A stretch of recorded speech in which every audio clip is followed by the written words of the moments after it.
Hello everyone, good morning to all. Welcome back to Parcham. आज हम discuss करने वाले हैं 9 सितंबर के करंट अफेयर्स। यहाँ पे बारिश बहुत ज़्यादा हो रही है, क्लाइमेट सडनली चेंज हुआ है, गर्मी से वापस थोड़ा हल्का ठंड आया है, इसलिए मुझे थोड़ा सा कोल्ड हो गया है, गले में भी थोड़ा दर्द है, इसलिए वॉइस आज थोड़ी कम रह सकती है। तो प्लीज़ आप मैसेज मत करना कि साउंड कम है, पर फिर भी पूरी कोशिश करूँगी मैं आपको बेहतर तरीके से एक्सप्लेन करने की। ओके, सो 9 सितंबर के करंट अफेयर्स की पीडीएफ आपको परचम के टेलीग्राम से मिलेगी और टेलीग्राम से आप करंट अफेयर्स का पीडीएफ ले सकते हैं। आज आपको साइंस से रिलेटेड कुछ नए टर्म सीखने को मिलेंगे। इसके अलावा आर्ट एंड कल्चर का एक बहुत इंपॉर्टेंट टॉपिक आज आपको सीए में मिलने वाला है, जहाँ से लगातार एग्जाम में कोई भी आप पेपर दे रहे हो, स्पेशली एसएससी के पेपर और बैंकिंग के पेपर, आर्ट एंड कल्चर से क्वेश्चन आते हैं। तो आज हम कुछ बातें उसकी भी करने वाले हैं। सो वीडियो के एंड में एक बड़ा ही शानदार सा क्वेश्चन है, क्वेश्चन ऑफ द डे। उसका आंसर आप हमें कमेंट सेक्शन में देंगे, रिप्लाई भी आपको वहीं पे मिल जाएगा। सो स्टार्ट कर लेते हैं 9 सितंबर के करंट अफेयर्स।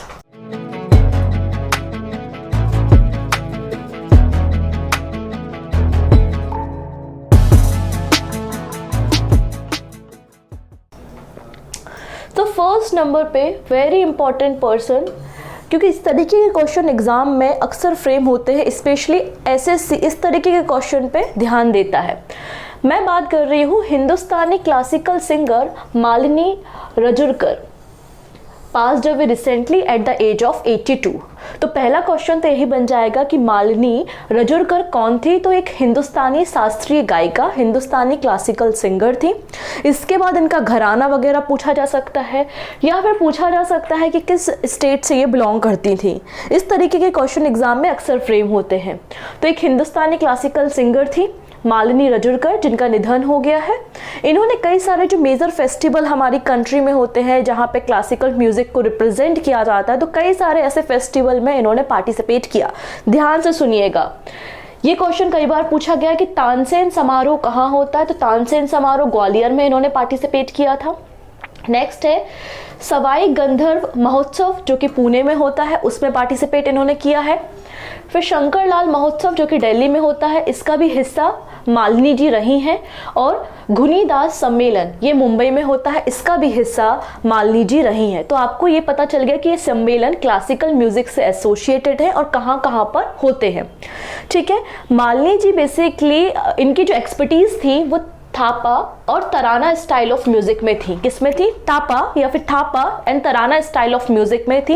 ये बेसिकली अजमेर से बिलोंग करती हैं। कहाँ से बिलोंग करती थी? राजस्थान, अजमेर, जहाँ से ऋचा मैम बिलोंग करती हैं, वहीं से मालिनी जी भी बिलोंग करती थी, अजमेर। और इन्होंने अजमेर संगीत कॉलेज से ही अपना म्यूजिकल एजुकेशन की शुरुआत वहाँ से की थी।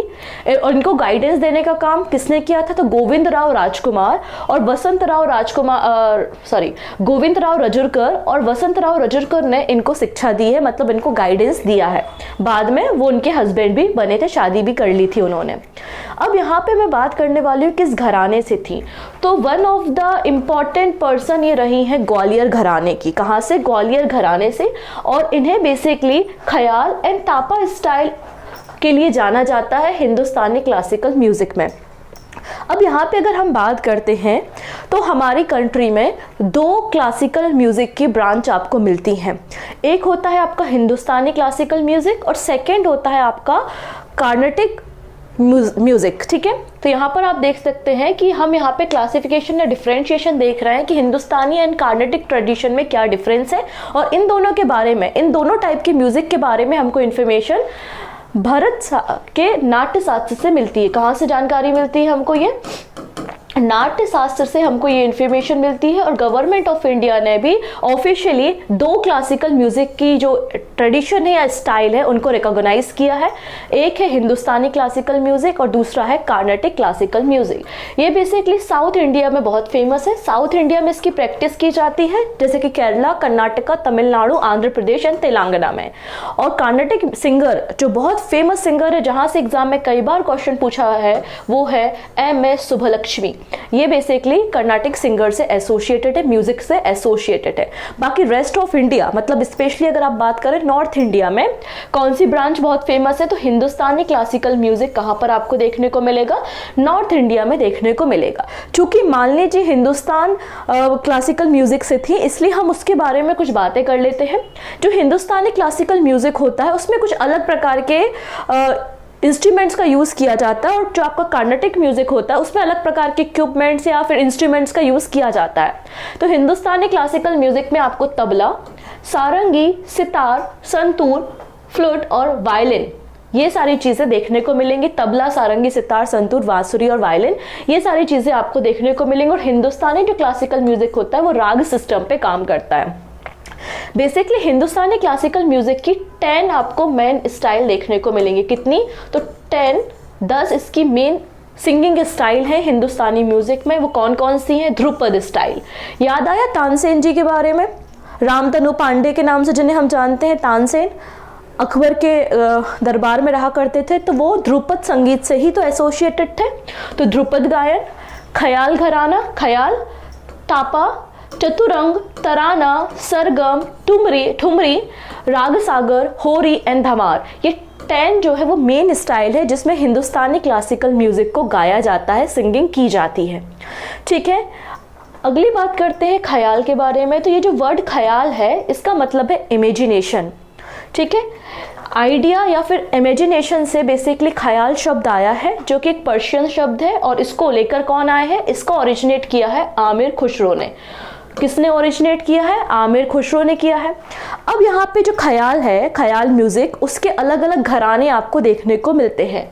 तो ख्याल घराना आपको जो देखने को मिलेगा वो ग्वालियर घराना, किराना, पटियाला, आगरा एंड बैंडी बाजार घराना, ये सारे जो हैं वो एसोसिएटेड है ख्याल संगीत स्टाइल से।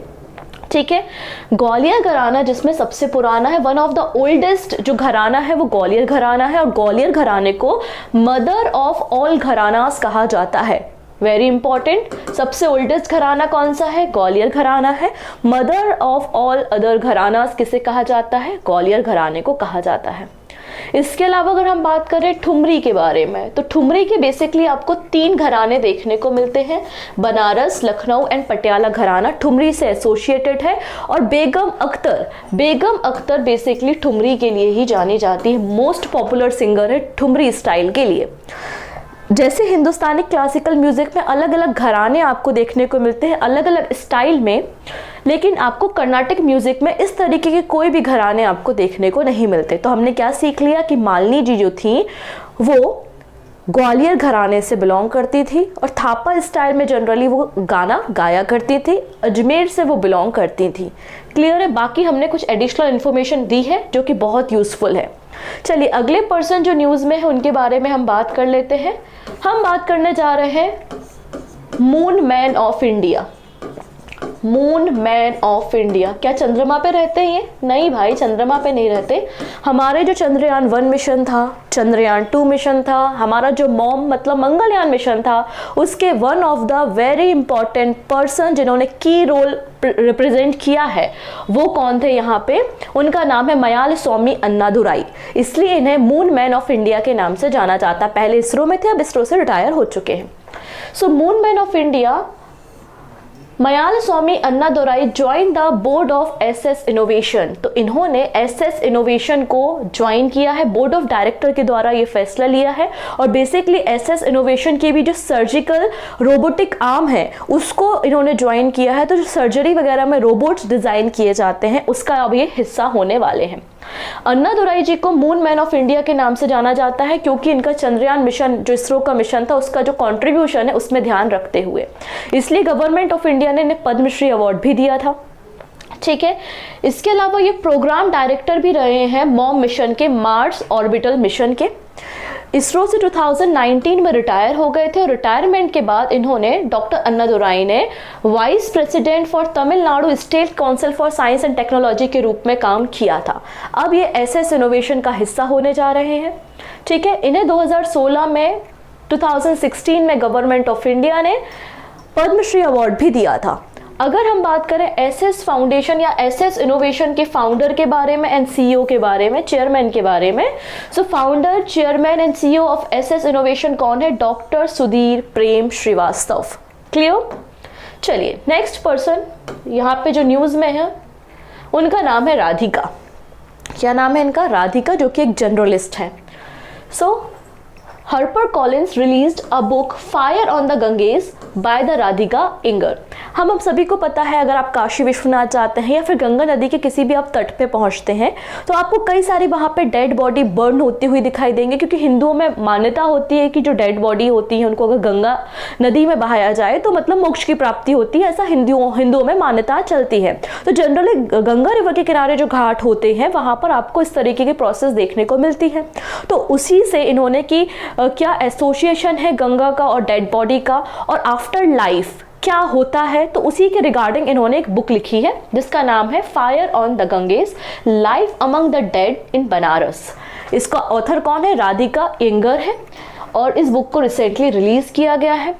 ठीक है, Radhika Iyengar award winning journalist है।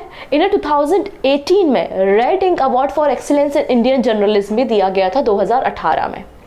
ठीक है, चलिए अगले पर्सन जो न्यूज़ में है उन्हें doctor VG Patel memorial award दिया है।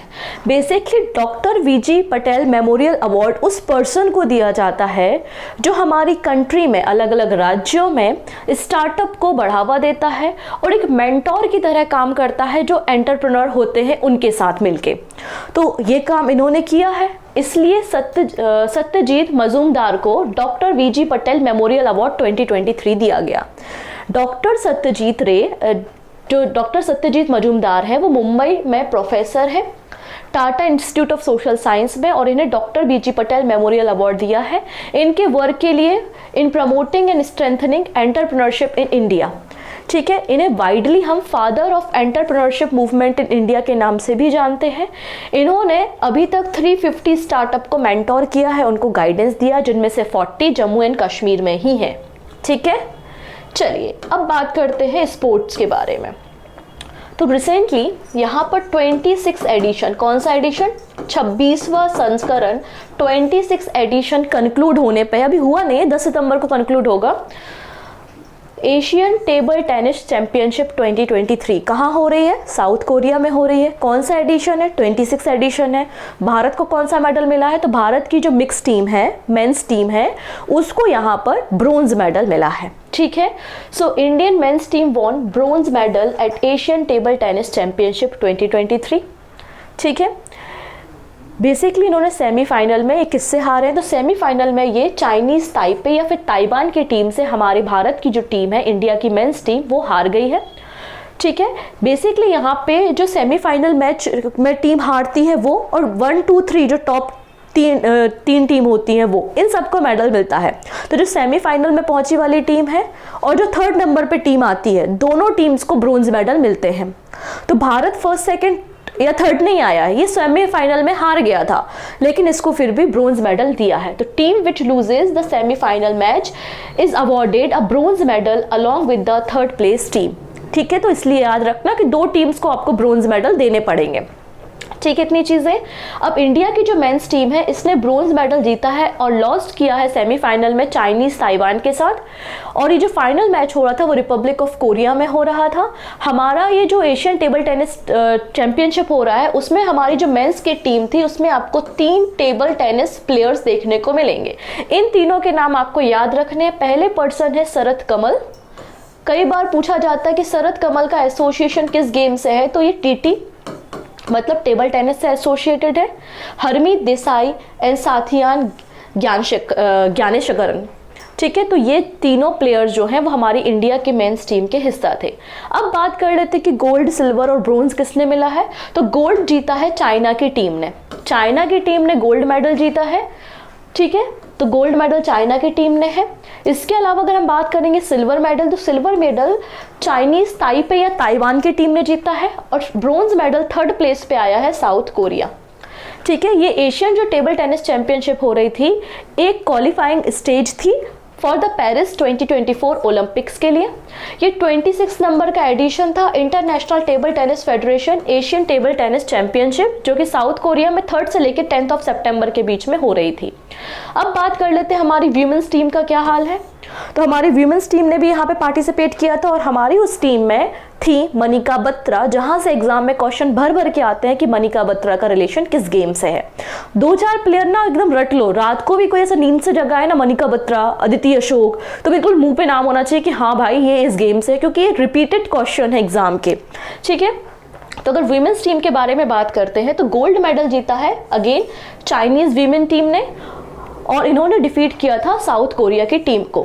भारत की जो टीम है वीमेंस टीम, उसकी रैंकिंग आई है 6 नंबर पे। भारत की जो टीम है वीमेंस टीम, उसकी रैंकिंग 6वें स्थान पर आई है। ठीक है, इतनी चीज़ें। अब अगर भारत का अगर हम बात करते हैं कि कितने मेडल्स अभी तक जीते हैं, तो अभी तक भारत ने ये टोटल इस बार का मिला के टोटल 5 ब्रोंज मेडल ही जीते, और सारे के सारे मेडल जो है वो टीम इवेंट में है, मतलब इंडिविजुअल में नहीं है। India has so far won only 5 bronze medal in the history of the Asian table tennis championship. All the medal have come in the team event. ये 5वें नंबर का ब्रोंज मेडल हमारा हो गया। डन। चलो नेक्स्ट बात करते हैं। अब बात करेंगे मजगांव डॉक लिमिटेड के बारे में, जिसका हेडक्वार्टर मुंबई में आपको मिल जाएगा। So Mazagon dock become the second Indian company to sign master ship repair agreement with US navy. Master ship repair agreement sign करने वाली यूएस नेवी के साथ भारत की दूसरे नंबर की कंपनी बन गई है। कौन सी? Mazagon dock limited. तो फर्स्ट कौन सी है? फर्स्ट है एल&टी। एल&टी ने भी यूएस नेवी के साथ मास्टर शिप रिपेयर एग्रीमेंट को साइन किया था। क्लियर इतनी चीजें? तो गवर्नमेंट ऑफ इंडिया की कंपनी है Mazagon dock ship builder limited, जिसने recently master ship repair agreement sign किया है विथ यूएस गवर्नमेंट, और ऐसा करने वाली ये सेकेंड नंबर की इंडियन कंपनी बन गई है आफ्टर लॉर्सन एंड टर्बो, मतलब एल&टी। इसके अलावा एमडीएल जो है वो ऑलरेडी रिपेयर करती है इंडियन नेवी और कोस्टल गार्ड्स की शिप को। तो बेसिकली एग्रीमेंट होता क्या है? तो एग्रीमेंट में सिंपल सा इतना है कि हमारे एरिया से, जो आपका पूरा इंडियन ओशियन का एरिया है पूरा, वहाँ से कोई अमेरिकन शिप यूएस नेवी की शिप जा रही है, खराब हो गई, मेंटेनेंस की ज़रूरत है, रिपेयरिंग की ज़रूरत है, तो वापस वो अमेरिका लौट के नहीं जाएंगे। तो आसपास वो लोग ऐसे सेंटर्स बनाते हैं या ऐसे एग्रीमेंट साइन करते हैं अलग अलग बॉडीज़ के साथ कि हमारी जो नेवी है इसकी मदद कर देना, कुछ टूट फूट जाए तो रिपेयर कर देना। तो वो बेसिकली यही है master ship repair agreement US navy के साथ। ठीक है, लेकिन एमडीएल ऑलरेडी इंडियन नेवी और कोस्टल गार्ड के शिप्स को रिपेयर करने का काम तो कर ही रही है, और ये सेकेंड नंबर की कंपनी बन गई है। इसके पहले एल&टी को यहाँ पे एग्रीमेंट साइन किया गया था। ठीक है, आप देख सकते हैं कि जुलाई 2023 में लॉर्सन एंड टर्बो has sign the master ship repair agreement with the US navy, और यूएस नेवी की जो शिप है कट्टुपल्ली शिपयार्ड नियर चेन्नई में ऑलरेडी रिपेयरिंग का काम शुरू होने वाला है। तो मास्टर शिप रिपेयर एग्रीमेंट क्या होता है वो मैंने आपको बता दिया। ये लोग क्या काम करते हैं, बेसिकली यूएस नेवल जो शिप्स हैं उनको ये लोग रिपेयर करने का काम करते हैं। अब बात कर लेते हैं एमडीएल के बारे में, Mazagon dock ship builder limited, जो प्रेजेंटली एक मिनी रत्न कंपनी है, गवर्नमेंट अंडरटेकिंग है, मतलब इसके जो मैक्सिमम शेयर है वो गवर्नमेंट के पास है। लेकिन जब इसे सेटअप किया गया था तब एक प्राइवेट लिमिटेड कंपनी हुआ करती थी 1934 में, लेकिन बाद में इसको नेशनलाइज कर दिया गया 1960 में। मतलब मेजॉरिटी ऑफ कंपनी की जो स्टैक है वो गवर्नमेंट ऑफ इंडिया के पास है। हमारी कंट्री का एकमात्र शिपयार्ड है जो कि destroyer and conventional submarine for the Indian navy को बिल्ड करता है, तैयार करता है। तो डिस्ट्रॉयर और सबमरीन को तैयार करने का काम कौन करता है? एमडीएल ही करता है। एमडीएल के जो चेयरमैन है वो संजीव सिंघल है, और हेडक्वार्टर इसका आपको मुंबई में देखने को मिल जाएगा। डन। चलिए नेक्स्ट बात कर लेते हैं यहाँ पर ग्रह के बारे में। अभी ग्रह क्या है? ग्रह बेसिकली एक रेटिंग टूल है। ग्रह क्या है? अगर आपसे पूछ लिया जाए तो आप बता देना कि ग्रह एक रेटिंग टूल है। ग्रह, ठीक है? ठीक। ग्रह का फुल फॉर्म क्या है? Green rating for integrated habitat assessment ग्रह का पूरा नाम है। तो डिफेंस मिनिस्ट्री ने रिसेंटली फाउंडेशन स्टोन रखा है आर्मी हेडक्वार्टर का न्यू दिल्ली में थल सेना भवन। ठीक है। न्यू बिल्डिंग थल सेना भवन की तैयार की जा रही है दिल्ली में। उसका फाउंडेशन स्टोन रिसेंटली हमारे डिफेंस मिनिस्टर राजनाथ सिंह ने रखा है और ऐसा कंफर्म किया है ये जो बिल्डिंग है वो ग्रह 4 रेटिंग के नॉर्म्स को फॉलो करती है, मतलब ग्रह 4 के अंदर ये आती है। ग्रह 4 क्या है अभी हम जानते हैं, लेकिन उसकी रेटिंग के अंदर ये आती है। ग्रह का नाम देख लिया हमने, green rating for integrated habitat assessment है। ये जो आर्मी हेडक्वार्टर है is currently housed in the iconic south block at Raisina hill in Lutyens Delhi. जब नई बिल्डिंग बन जाएगी तब इसमें शिफ्ट कर दिया जाएगा। ठीक है, कार्बन फुटप्रिंट को तो डिक्रीज करेगा ही, साथ ही साथ अलग अलग आर्मी हेडक्वार्टर्स को भी आपस में कनेक्ट करने का काम करेगा। अब ये ग्रह क्या है उसके बारे में हम बात कर लेते हैं। ठीक है, तो ग्रह एक रेटिंग टूल है जो कि किसी भी बिल्डिंग जो होती है उसका एक बेंचमार्क सेट करता है कि वो बिल्डिंग जो तैयार की गई है वो कितनी ज़्यादा एनवायरनमेंट फ्रेंडली है और कार्बन फुटप्रिंट को कितने हद तक वो डिक्रीज करती है। उसके आधार पर स्कोरिंग की जाती है और रेटिंग की जाती है। तो यहाँ पे ग्रह 4 के बारे में बात हुई है। ग्रह 4 के बारे में बात हुई है, मतलब आप यहाँ पे देख सकते हैं 4 स्टार रेटिंग का मतलब है कि 81 से लेकर 90 इसकी स्कोरिंग की गई है। ये बेसिकली टूल जो है वो TERI the energy and resource institute के द्वारा तैयार किया गया है, डेवलप किया है और इस टूल को एडॉप्ट किया गया है by the ministry of new and renewable energy. तो ग्रह के बारे में हमने सारी जानकारी देख ली, किसने तैयार किया है, किसने एडॉप्ट किया है, काय के लिए रेटिंग होती है, सब कुछ। नेक्स्ट बात करते हैं, centre approves 10% reservation for government school student in medical education. So Pondicherry government के द्वारा एक प्रपोजल दिया गया था सेंट्रल गवर्नमेंट को, तो फाइनली उस प्रपोजल को union home minister Amit Shah ने अप्रूव कर दिया है और 10% हॉरिजॉन्टल रिजर्वेशन देने की बात मेडिकल इंस्टीट्यूट ने की है। कोई भी स्टूडेंट जो सरकारी स्कूल गवर्नमेंट स्कूल में पढ़ता है क्लास 1 से लेके अप टू 12 तक और वो नीट के एग्जाम को भी देता है तो उसे 10% रिजर्वेशन मिलेगा मेडिकल इंस्टीट्यूट में एडमिशन करने के लिए। ठीक है, the union home minister has approved a proposal from the Pondicherry to introduce 10% horizontal reservation for student graduating from the government higher school, मतलब अप टू 12th की बात हो रही है यहाँ पे, government higher secondary school in under graduate medical education. ठीक है, लेकिन उसके लिए नीट का क्लियर करना जरूरी है और स्टैंडर्ड 1 से लेके 12 तक आपको गवर्नमेंट स्कूल में पढ़ना जरूरी है। अगर चीफ मिनिस्टर के बारे में बात करें तो आर रंगास्वामी और लेफ्टिनेंट गवर्नर तमिलसाई सुंदरराजन है और उन्होंने इस डिसीजन को वेलकम किया है। अब यहाँ पर एक छोटी सी और इन्फॉर्मेशन है, कुछ दिन पहले मैंने आपको कोरापुट काला जीरा राइस के बारे में बताया था जिसे द प्रिंस ऑफ राइस भी कहा जाता है, उड़ीसा से बिलोंग करता है, जिसे जीआई सर्टिफिकेशन दिया गया है। अब ये जो अगला हम जीआई टैग डिस्कस कर रहे हैं, अभी इसको जीआई सर्टिफिकेट नहीं दिया है, जीआई सर्टिफिकेट अभी नहीं दिया है, लेकिन हाँ गवर्नमेंट ने इसको लिस्ट में शामिल किया है, गवर्नमेंट ने इसको अप्रूव किया है। 3 मंथ तक पब्लिक डोमेन में इसको रखा जाएगा। किसी को ऑब्जेक्शन हो, आपत्ति तो आपत्ति उठाएगा। 3 महीने के अंदर कोई आपत्ति नहीं मिली तो जीआई टैग मिल जाएगा, तो 3 महीने बाद जीआई टैग मिलेगा, लेकिन अभी चर्चा में था इसलिए हम इसको लेकर आए हैं। ठीक है, ये आप देख सकते हैं कि critical next step in the process involve a 3 month period during which objection can be raised. Once this period passed without objection, उसके बाद इस प्रोडक्ट को क्या मिल जाएगा, जीआई टैग मिल जाएगा इसकी ऑथेंटिसिटी और यूनिकनेस के लिए। अभी दिया नहीं है, 3 महीने के बाद मिल सकता है, लेकिन फाइनली लिस्ट में आ गया है। सो मैं बात करने जा रही हूँ उड़ीसा के रायगढ़ा शॉल के बारे में। रायगढ़ा शॉल के बारे में हम डिस्कशन कर रहे हैं, जो कि हैंड से तैयार किया जाता है डोंगरिया ट्राइब के द्वारा। किस ट्राइब के द्वारा? डोंगरिया ट्राइब के द्वारा बेसिकली उड़ीसा में इस शॉल को तैयार किया जाता है, जिसे हम रायगढ़ा शॉल या फिर कपड़ा गंडा शॉल के नाम से भी जानते हैं, और इसे डोंगरिया कोन ट्राइब के द्वारा तैयार किया जाता है। ठीक है, नेक्स्ट बात करते हैं। अब यहाँ पर एक और इंटरेस्टिंग टॉपिक न्यूज में चल रहा है कि वेस्ट बंगाल का स्टेटहुड डे या फॉर्मेशन डे या फाउंडेशन डे कब सेलिब्रेट होना चाहिए। तो बीजेपी कुछ अलग बातें करती है, ममता बनर्जी जी को अलग बातें करती है। तो फाइनली यहाँ पर वेस्ट बंगाल के, पश्चिम बंगाल के जो स्टेट असेंबली है, उन्होंने एक रेजोल्यूशन पास कर दिया और डिसाइड किया कि 15 अप्रैल को, 15 अप्रैल को हर साल हम वेस्ट बंगाल का स्टेट डे या फॉर्मेशन डे या फाउंडेशन डे सेलिब्रेट करेंगे। लेकिन बीजेपी ने कहा था कि 20 जून को हम करेंगे। तो यहाँ पे काफ़ी तनातनी चलती रही, काफ़ी ज़्यादा क्लैशेस देखने को मिले, लेकिन फाइनली रेजोल्यूशन पास हो गया कि 15 अप्रैल का डिसाइड हम करेंगे। So West Bengal assembly resolution on Poila Baishakh as a state foundation day. तो वेस्ट बंगाल लेजिस्लेटिव असेंबली जो विधानसभा है उसने एक रेजोल्यूशन पास किया है और कहा है कि जो फर्स्ट डे होता है बंगाली कैलेंडर का, जिसको हम बांग्ला दिवस या फिर पोयला बैसाख के नाम से जानते हैं, उसे हम वेस्ट बंगाल का फाउंडेशन डे डिक्लेयर करते हैं, विच इज 15 अप्रैल। कौन सा दिन है ये? 15 अप्रैल का दिन होगा।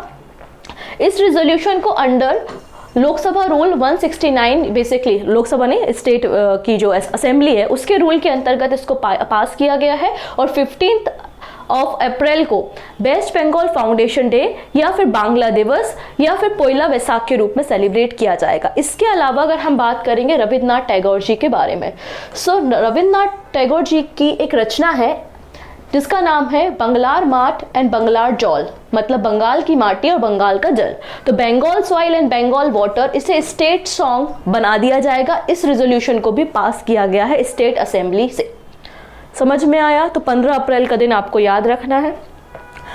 अब यहाँ पे जब वोटिंग हुई थी तो 62 MLA जो कि बीजेपी से थे उन्होंने इस बात का अपोज किया, क्योंकि यहाँ पे स्टेट जो हमारी सेंट्रल गवर्नमेंट थी उनका कहना था कि 20 जून 1947 को बेसिकली जो स्टेट असेंबली थी उनके MLAs ने एक रेजोल्यूशन पास किया था, वोटिंग की थी उस दिन जब इन्होंने एक्सेप्ट किया था वेस्ट बंगाल का पार्टीशन। तो 20 जून को ही स्टेट फॉर्मेशन डे सेलिब्रेट करना चाहिए, लेकिन ममता बनर्जी का कहना है कि वो एक काला दिन था, काफ़ी सारे लोगों की जाने गए, वायलेंस हुआ, तो वो दिन याद करने के लायक नहीं है कि 20 जून को हम बंगाल का या वेस्ट बंगाल का हम फाउंडेशन डे सेलिब्रेट करें। तो यही कहानी यहाँ पे लिखी है। The Bharatiya Janata party with 62 MLA in the west Bengal assembly oppose the resolution. इन्होंने अपोज किया है रेजोल्यूशन का। They argue that the state foundation day should be declare on the 20 जून।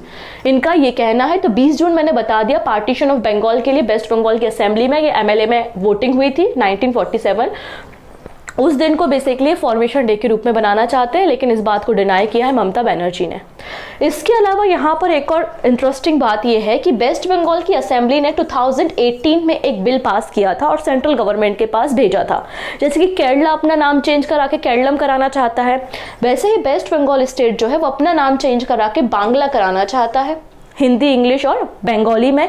लेकिन यहाँ पे इस बिल को भी अप्रूव नहीं किया गया बाय द सेंट्रल गवर्नमेंट। उनका कहना है कि जो बांग्ला है वो बांग्लादेश से एसोसिएटेड है, तो ऐसा सुनने में आता है कि आप उस कंट्री की तरफ झुकाव ज़्यादा रखते हो, इंक्लिनेशन ज़्यादा है, तो हम अप्रूवल नहीं करते।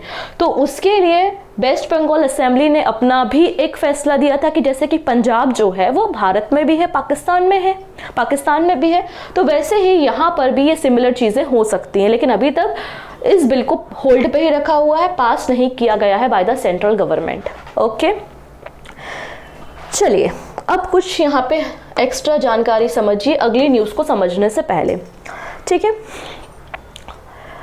अच्छा, हमारे घरों में एसी जब होता है तो हम जनरली बात करते हैं, जब मार्केट में एसी खरीदने जाते हैं तो बोलते हैं ना कितना एसी है, 1 टन है, 1.5 टन है, 2 टन है, 3 टन है। तो क्या 1 टन का मतलब होता है 1000 kg? तो क्या 1000 kg का एसी है और उसको 2 लोग मिलकर उठा ले रहे हैं? नहीं भाई, ऐसा बिल्कुल नहीं होता। तो यहाँ पे क्या मतलब है, इस टन का क्या मतलब है वो हम समझना चाहते हैं। टर्न ऑफ रेफ्रिजरेशन या TR जो यूनिट है, हम इसको समझना चाहते हैं। मान लेते हैं मेरे पास एक बर्फ है, एक आइस है जिसका पूरा 1 टन का है और मैंने रूम पर उसको रखा हुआ है, कमरे पे रखा हुआ है। तो आपने देखा होगा बर्फ को अगर आप कमरे में रखोगे तो भी वो कमरे से, हमारे रूम से हीट को एब्जॉर्व करेगा और मेल्ट होना शुरू हो जाएगा। हो जाता है ऐसा। इसके बाद क्या हो जाएगा, इसने कमरे की हीट को एब्जॉर्व किया है और ठंडी हीट को जो है, ठंडी एनर्जी को रिलीज किया है, तो कमरा ठंडा हो जाता है। ऐसा ही होता है। तो ऐसी एनर्जी जिसमें बर्फ कमरे के तापमान पे, ऐसी एनर्जी जिसपे आइस रूम टेम्परेचर पे मेल्ट होती है, उसको लेटेंट एनर्जी कहते हैं ना, लेटेंट एनर्जी या गुप्त ऊष्मा कहते हैं, ठीक है। तो यहाँ पे आप देख सकते हैं बर्फ का टुकड़ा है, ये एटमॉस्फेयर से या कमरे से वार्म एयर को ले रहा है, मेल्ट हो रहा है और कोल्ड एयर को रिलीज कर रहा है, जिससे कमरा ठंडा हो जाएगा इतनी चीजें। तो इसी टर्म को हम यहाँ पे टर्न ऑफ रेफ्रिजरेशन के नाम से जानते हैं। ये एक यूनिट होती है of heat extraction capacity of the refrigerant और the cooling equipment Generally, TR is defined as the amount of heat transferred to freeze or melt one short ton of ice at 0 degree Celsius in 24 hours. तो basically TR क्या होता है? TR ये होता है कि हम कितनी एनर्जी को एक्सट्रैक्ट कर रहे हैं रूम से 24 घंटे में 1 टन आइस को मेल्ट करने के लिए या फिर फ्रीज करने के लिए, उसे हम TR से डिफाइन करते हैं. तो TR बेसिकली कमरे को ठंडा करने का एक जरिया आप समझ सकते हैं.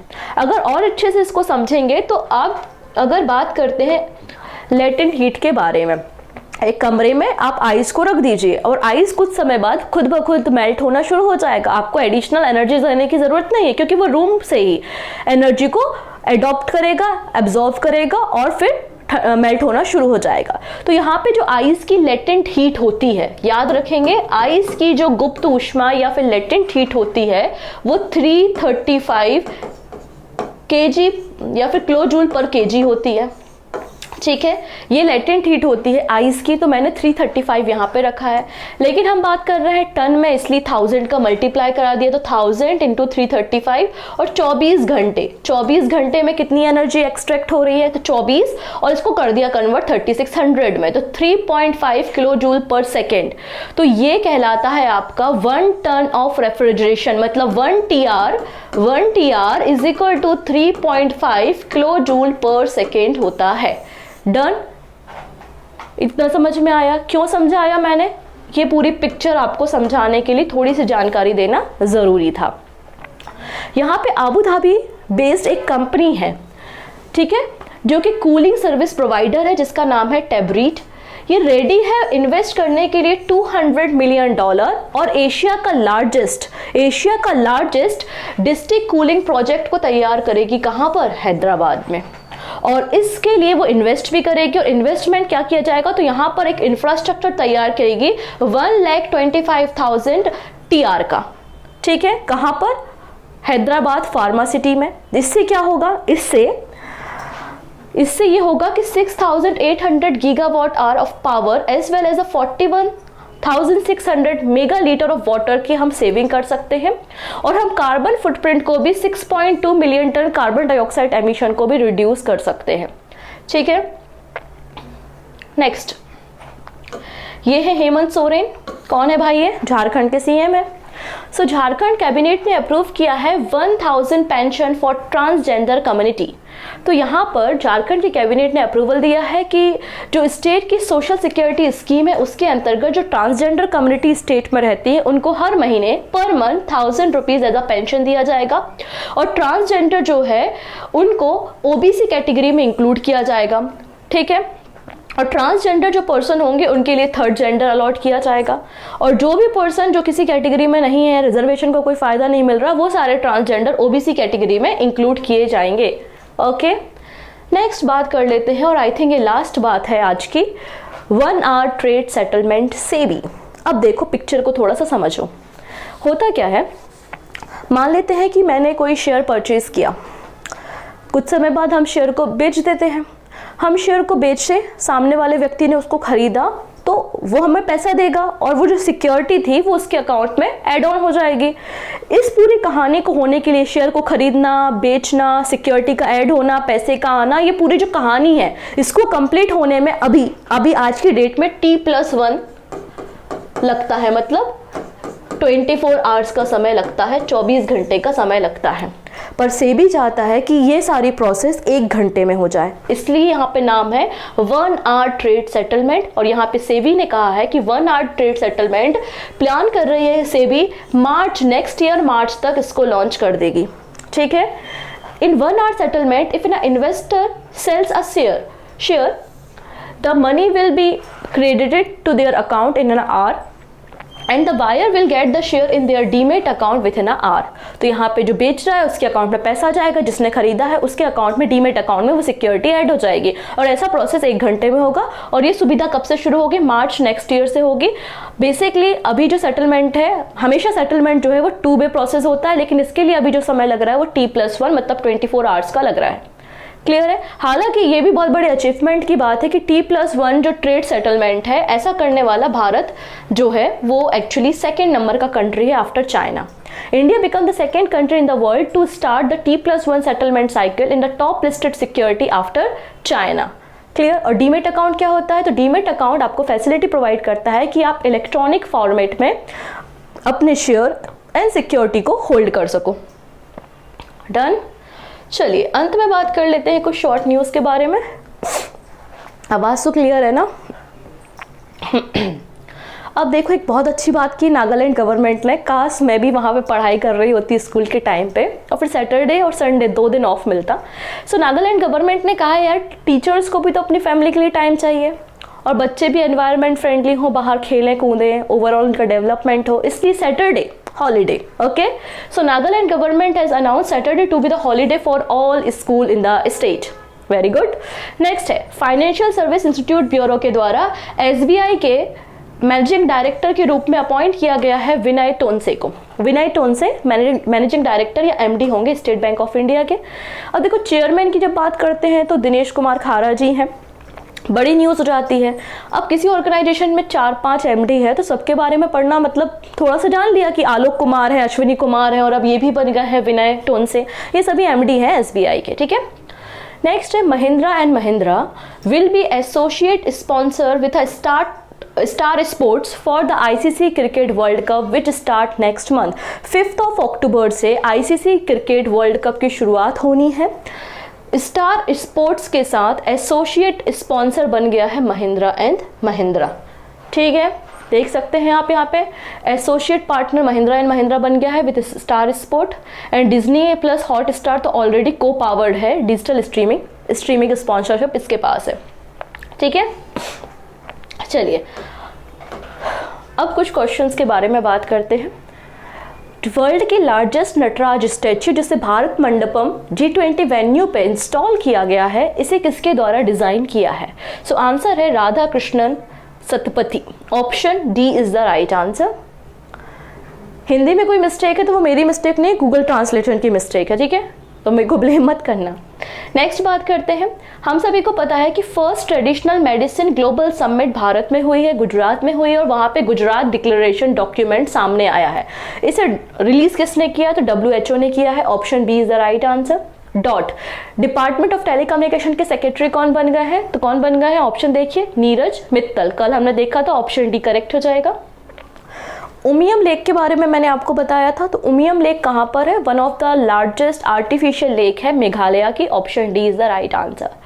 This is the question of the day. Okay, यहाँ पे 4 बुक है, 4 राइटर हैं, उनको मैच करो और आंसर बताओ। एक तो आज ही हमने पढ़ा है तो एक तो आप बता ही पा रहे होगे, बाकी रिमेनिंग को आप यहाँ पे बताओगे। ठीक है, इतनी चीज़ें। सो मिलते हैं नेक्स्ट वीडियो में। Take care and bye bye.